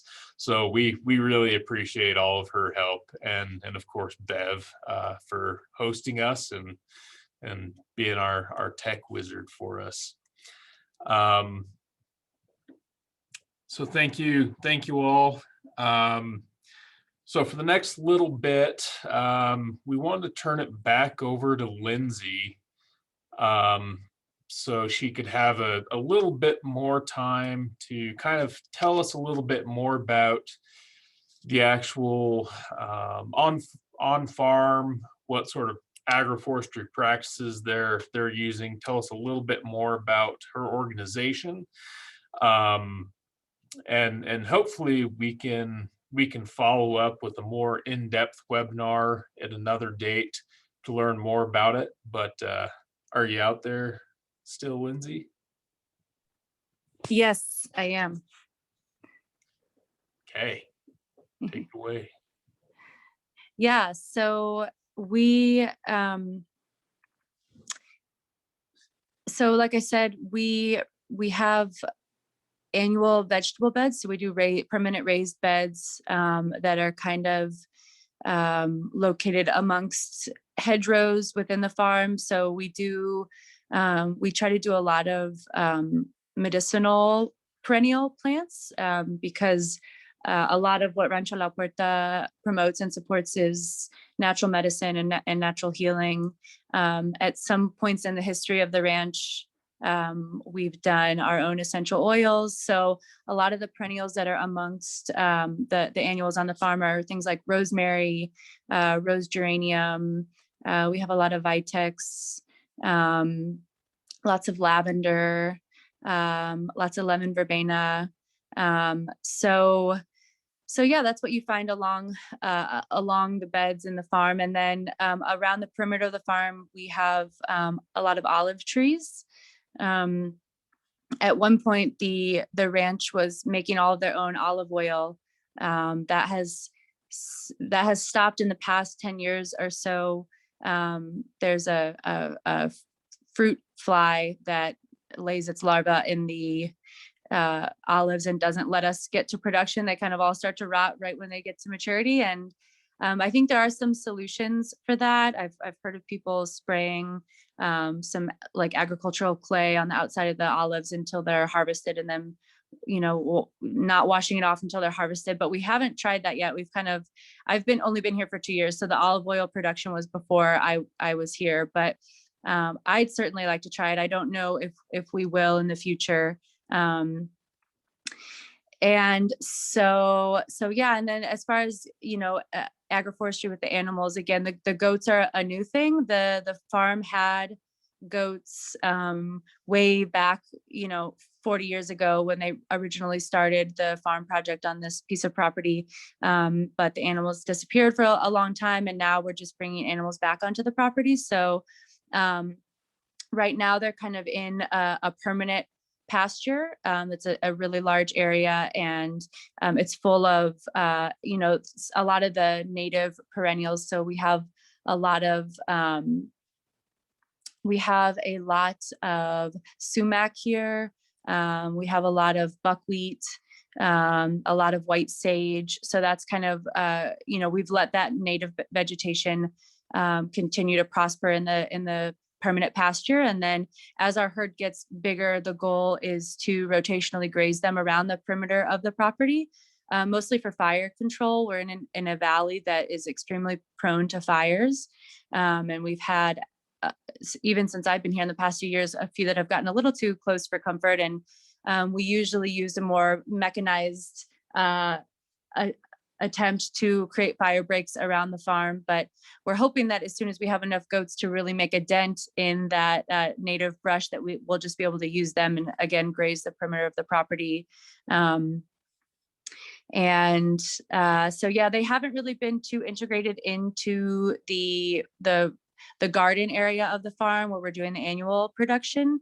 Maybe eventually when we get more movable fencing, we can also graze them. Eventually I'd like to be able to fence off our cover crop areas and have them come in and kind of do the first graze over the cover cropped beds. But again, I have done mostly fruit and vegetable production. So this is my kind of first up close and personal experience with the animals. We have an animal specialist here, Fernando, from Argentina, and he's the one that takes care of the goats and chickens. So again, we're slowly starting to incorporate them back into the farm. Maybe I'll tell you a little bit more about the other people that work here as well, because our educational program is a little different. We weren't created as an educational farm. We've been a production farm for 35 years, and we're just now transitioning into this educational side of things. So it's an interesting transition because we have a team of local, the farm team is local, and a lot of them have been here, 5, 10, 15 years. And they're used to just being a production farm. So my job is really to help integrate our educational groups into the flow of the production farm. And I think it's a little bit different of a model, not the whole day isn't set up for educational activities. I'm kind of the facilitator between sharing the knowledge and the background and then weaving the group into those experiences onto the farm. And I think it can be super beneficial as well, because while you're here, you get to feel the flow of a real production farm. We produce a good amount of food on 6 acres. We're feeding, pre-COVID, when our numbers at the ranch weren't limited, when the guest numbers weren't limited, we were feeding around 250 people a week. Some things we can't do year round. So we don't do any protected agriculture. So we don't have tomatoes in the winter here, but we can do a lot of things, all year round, all the lettuces, spinach, kale, carrot, beet, turnips. So yeah, the production slows down in the winter, but we're getting a good amount of food off the farm. And so especially when we're at max capacity at Rancho La Puerta, and where our goal is 250 people a week, there's a pretty nice flow rhythm on the farm. So I think it's good for students to see that, that realistic flow of a production farm, and then have the educational experience on the side. And like I said, we have a main production crew that they're all from Tecate, and a lot of them have been here multiple years. Great group of people. And so we, again, we differ from other educational programs in that one of the goals for us to have the group here isn't for labor, which a lot of times it's labor in exchange for learning and housing. And we kind of, we have our main crew, and the goal here is to weave the student groups into that production crew. So yeah, and like I said, we just started, so we're still experimenting and changing things around, but it's gone really well so far. And I think, the group that left in March left with a lot of knowledge learned and good experiences. There's also the experience of living together, coming and living with a group of people from around the country, which I think is a special part of the experience. So yeah, right now we have someone from Tennessee, someone from Indiana, a few people from California. I'm from Missouri, so eventually I'd love to get some students from Missouri, but I spent a lot of time living in the West, in Colorado and Utah. So the more diversity, the better. Obviously, our growing environment is a little bit different than the East Coast of the country and other parts of the country. But again, the communal experience and the experience of being in Mexico, we're right on the border, so we're easy to get to, but we are in Mexico. So as COVID starts to become not such a big thing in all of our lives. We also hope for the program to be more cultural and to have more interaction with the local culture when we feel more comfortable doing more social things like that with people from town. So that's Yeah, where we are right now. that sounds like a really, really cool opportunity for, I hope that maybe some of Jim's students that were on that webinar contact you about some of those opportunities. Wow, I really hope that we can get you on another webinar that we can really take a little bit more in-depth look at everything. We did have one question. Donna, do you maybe want to unmic and elaborate on your question? Yeah, I'm sorry. I just was, in your mind, what are kind of some of the agroforestry interconnectivity of your plants and animals and the intensity of that component compared to the separate garden and the separate livestock and, just in the perennial component, do you have a vision for that or do you have some examples? Yeah, I mean, right now I think just the interwoven annual beds under the perennial trees on the farm are really have kind of been our traditional passive agroforestry that we're doing on the farm. And as we get more accustomed to having animals on the farm, I hope that they're more integrated in the future. I think right now they're a little bit separate. They're on the side. They're in their permanent pasture. But I'm hoping that again, as the herd gets larger and we learn how to incorporate them more onto the farm, we'll, at one point we did have some alfalfa planted amongst the rows of rosemary, and we were grazing them in there. So I hope more practices like that will start to become daily and not so experimental over the years. Well, maybe you already are with the home garden component of the trees and using that shade canopy for some of your protection in gardens. Mm-hmm. Yeah, it sounds like there's some good fits between grazing and some multi-story cropping and alley cropping. And well, we really appreciate you taking the time to join us, and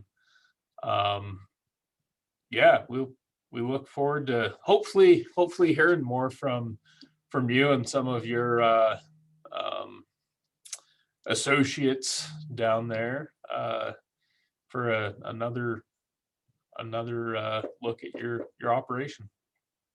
Yeah, that'd be great. And maybe I can, I was actually sitting out in the farm when the meeting started because I was gonna give you guys a little quick tour, but my phone's battery started dying. So I came back to my my desk really quick, so I didn't lose you. But maybe I can do some videos for the next one, or I can have my portable charger out there and be sure to give you some panoramic views of the farm so you can see a little bit more visually what we're doing.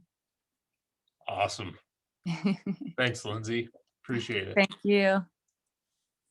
So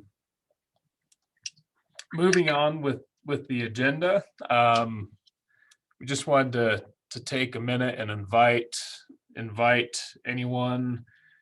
Our next meeting will be July 13th.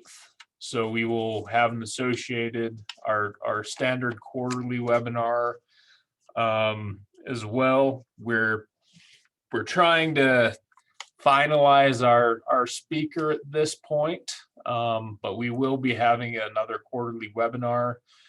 The following next quarterly webinar after that will be October 12th. So everyone is invited to that.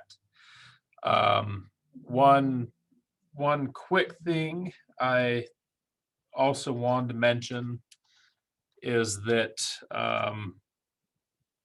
so as you all know, our face-to-face in-person meeting for 2020 down in Tucson was canceled.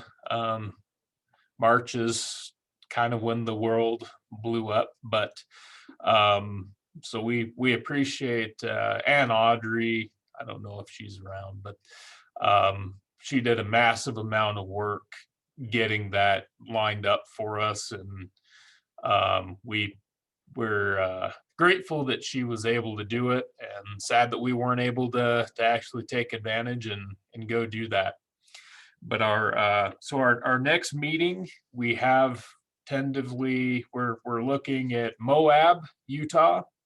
So that'll be spring 2022. I'm going to be kind of chairing that organization. So if we have any Utah folks or folks closer to that region that are interested in lending a hand with some of that, definitely contact me. And yeah, I'm sure we can use all the help we can. We will likely be sending out a follow-up survey, just kind of identify people's needs and wishes for this meeting in spring. So it looks like we have a few visiting folks with us.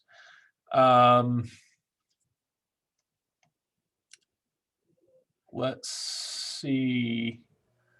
So if you want to unmute and give us a hello and an introduction briefly, we can do that if you have the capability of doing that. Looks like first on the screen here we have Andrew Chisholm. Hello, I'm just an arborist in Tucson, and I got the notification, so I'm really interested in what everyone's up to. So, hello, everybody. Hi, Andrew. Thanks for joining us. Thanks for having me. And then we have a John Hines. Hintz is correct. I'm a retired forester here in Phoenix, Arizona, and I've been following these webinars quite a bit. Just thought I'd hang out for the business meeting, although I'm gonna have to bail off here another minute or two. Thanks, John. And then we have Dr. Reed.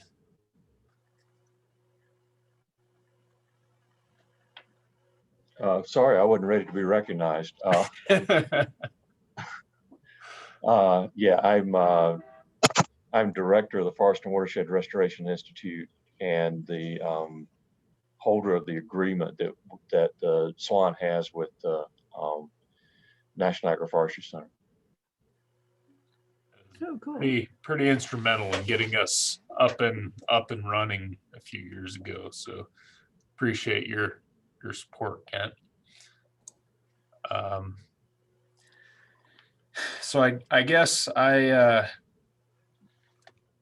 don't know what other things people need to discuss. We're running a little bit close to 5 minutes before we need to kind of close out our meeting. But one other thing I would ask folks is for these quarterly webinars, we're trying to kind of rotate or get good information from all of our participating states. So if you run into a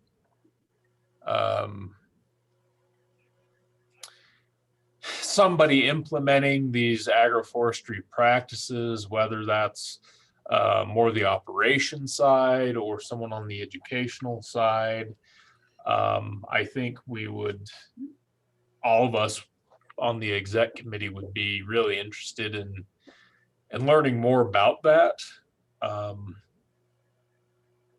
Trying to find good partners. We've really, I feel like we've done a really good job of identifying partners these quarterly webinars. I think every single one that we've done, I've been blown away by. They've worked really well for us. So if you run into people or you know people that that you think we could identify and work with, we could all let us know, and we can make it happen. Yeah, Steve, Andy here. Can you hear me? Yeah, we got you. Yeah. Just want to say once again, thanks to Donna for this program. This was incredible today, and Bev, to you as always.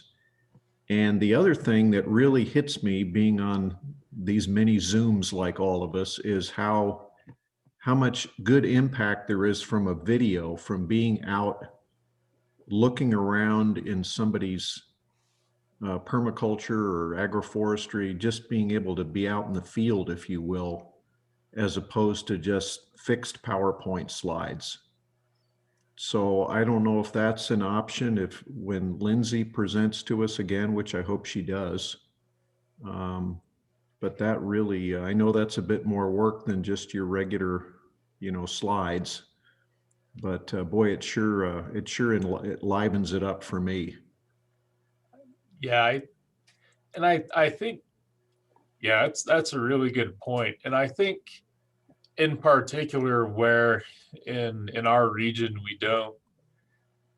we maybe have fewer, we maybe have a little bit less adoption or long established adoption. And we cover such a range of geography and conditions. I think it's really useful to get that semi in firsthand look via electronics, but that live look or recorded look at actual conditions. It's easy to Google around and find pictures of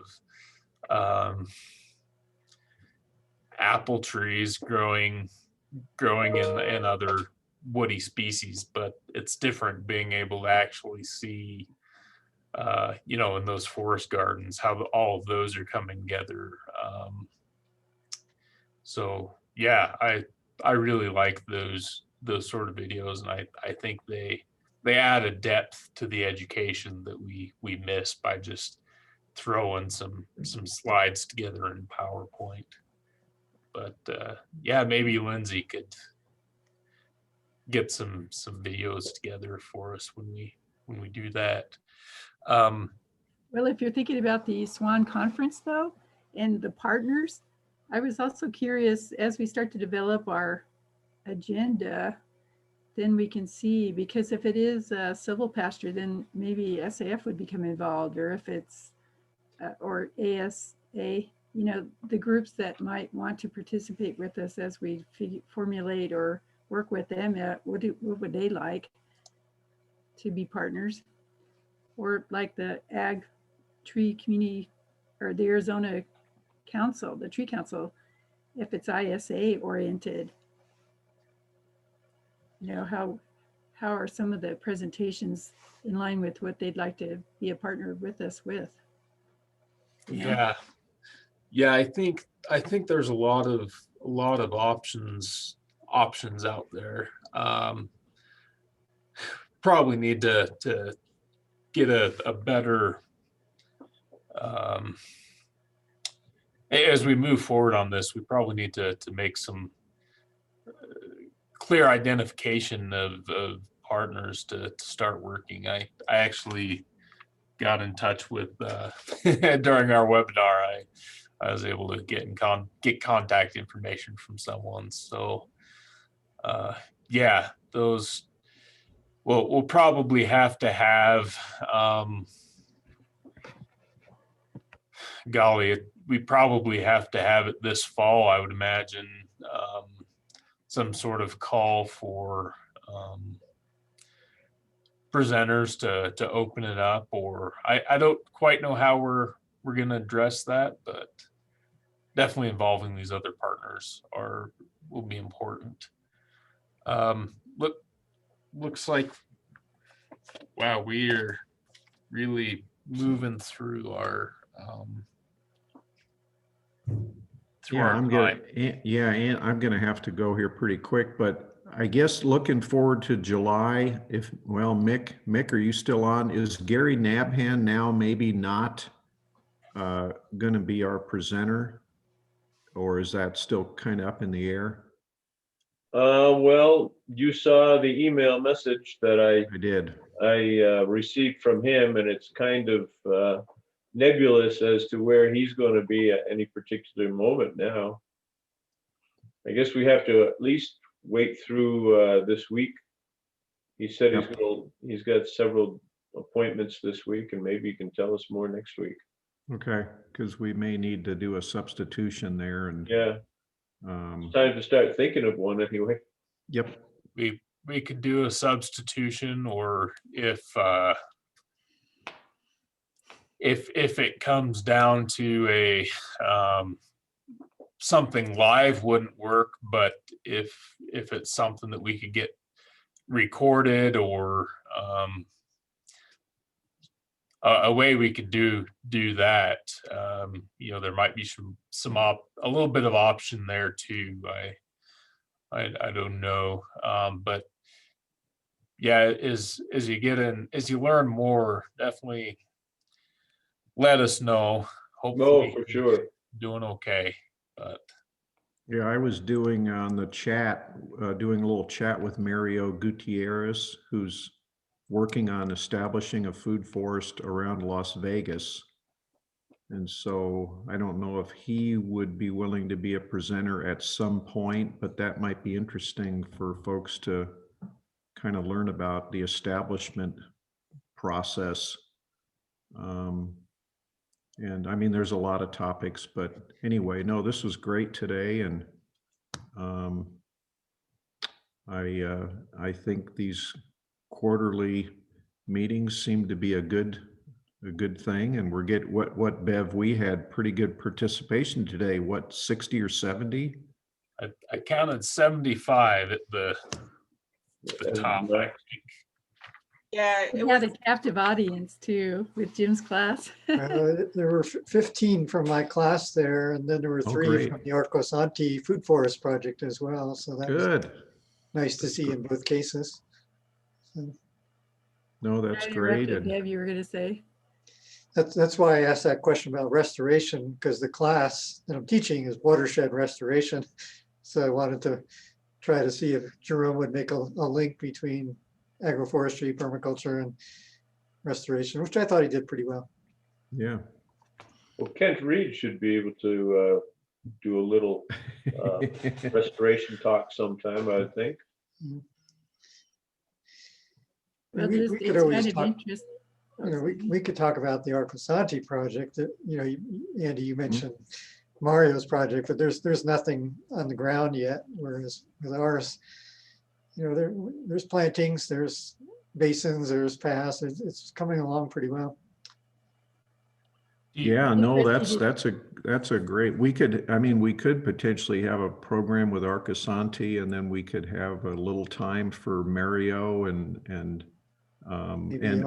as you know, Jim, Arnhem. Yeah, I was going to say. Apparently they're in Phoenix. Yeah, they're breaking ground too, so they're moving. Of course, the Kivara Coalition hasn't really given us a presentation either. They've hosted stuff, but they haven't given one. Yep. That was one thing I wanted to bring up. I don't know that we have time, but it'd be nice to reestablish that link with Leah and talk about what can we do next with them. Mm-hmm. Yeah, yes, for sure. I think that's something we all kind of wanted to keep going, rather than a kind of one-off group of things, but to keep that rolling. So well, if you'd like, I'd be happy to contact her, just reestablish contact. Yeah, and it might be as time progresses and the COVID virus seems to be going down, it might be in a month or two, a nice time to go visit her. Oh, Yeah. I hear Andrew likes the Arcasanti connection. Okay. Yeah, if Good. you ever want to come up one day and see what we're doing, Andrew, I'll let you know when we're working there next.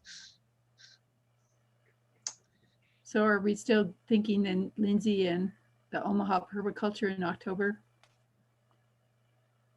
And I realize we're trying to get past July, but just making sure we're not bumping them back to July. Right. Yeah, Right now, we're not bumping back to July, but we're thinking of other strategies just in case Gary can't make it. Okay. Yeah. And, just to let you know, it was kind of by hook nor crook to have recorded, we were working off of, and then Bev and I, Jerome didn't come on till the ring of the bell. So, Well, you two did a masterful job with that. That was, well, we learn as we go, though. It sounds like if it's of interest to have pre-recorded things where you're actually outside walking around in something, that's interesting. So we learned by learning. no, and that word I thought it peer. went really well. And if Yeah. we do have people that want to do the walk around, and we can just like talk them through how to use their cameras, and there's these really cheap mechanisms called a gimbal that they can put on their phone that will keep it from making everybody seasick. I think they just enjoy Jerome, and his IT stuff perhaps, but yeah. And then just the other comment about doing a recording though, even a little one, just the lightest breeze really makes a lot of noise. And in full sunlight, it causes a lot of shading. So it's a trick to record something and make it okay. Yeah. Mhm. Maybe some of you guys are better at it though. Well, since I said I need to go and maybe we all do, but just since this is kind of all the exec committee here with Bev, which is fine, and Andrew, but Donna, Jim, you weren't on the last call, but Donna had suggested this idea of maybe one of our in-person meetings going back to Tucson rather than jumping to Colorado. And I've thought about that some, and that might be something to think about. Donna, just you could lose those people in that moment if it's still there. But the other part is I was kind of hoping to go with the Southeast SAF a little bit and try to move it that way a little bit as a co-hosting. But the Southeast Colorado SAF chapters meeting is 2022 also. So I don't know who the 2023 people are yet, and I may not be able to get into that group as easily.